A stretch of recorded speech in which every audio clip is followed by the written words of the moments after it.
सोलापूर शहरातून एक धक्कादायक बातमी समोर आली आहे। हैदराबाद रोडवर दुपारी झालेल्या भीषण अपघातात एका दुचाकी सवाराचा जागीच मृत्यू झाला आहे। सोलापूरच्या हैदराबाद रोडवरील मुळेगाव क्रॉस रोड परिसरात आज दुपारी ट्रक आणि दुचाकीमध्ये भीषण अपघात झाला आहे। या अपघातात दुचाकी सवार 79 वर्षीय दुबराजम नरसय्या गोस्की राहणार कुमार स्वामीनगर शेडगी यांच्या घटनास्थळीच मृत्यू झाला। प्राथमिक माहितीनुसार दुबराजम गोस्की हे आपल्या दुचाकीवरून जात असताना हैदराबाद कडून येणाऱ्या ट्रकने जोरदार धडक दिली। धडकेची तीव्रता इतकी जास्त होती की त्याने जागीच प्राण सोडले। अपघातानंतर परिसरात काही काळ वाहतुकीची कोंडी झाली होती। स्थानिकांनी तात्काळ पोलिसांना माहिती दिल्यानंतर पोलिसांनी घटनास्थळी धाव घेऊन परिस्थिती नियंत्रणात आणली। मयतांचे मृतदेह उत्तरीय तपासणीसाठी रुग्णालयात पाठवण्यात आला असून पुढील तपास पोलिसांकडून सुरू आहे। रस्ते अपघातांचे प्रमाण दिवसेंदिवस वाढत असून प्रशासनाकडून वाहतूक नियमाचे काटेकोर पालन करण्याचे आवाहन करण्यात येत आहे।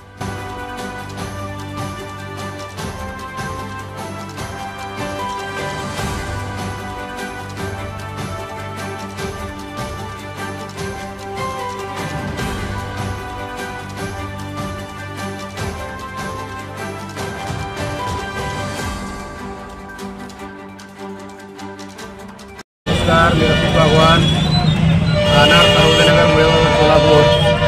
हैदराबाद रोड लागत असलेला हे मुळेगाव फाटा या ठिकाणी उड्डाणपूल नाही। कित्येक दिवस झालं एवढे अपघात झालेले आहेत, तर प्रशासन कुठलंच लक्ष देत नाही। एवढं मोठं वसाहत असून या ठिकाणी उड्डाणपूलची गरज आहे असं या इथले स्थानिकांचं जे म्हणणं आहे की तो उड्डाणपूल व्हायला पाहिजे, अन्यथा रस्ता रोको असा आंदोलनाचा इशारा देत आहेत। या ठिकाणी याच्याकडे प्रशासनाने लक्ष द्यावा। धन्यवाद।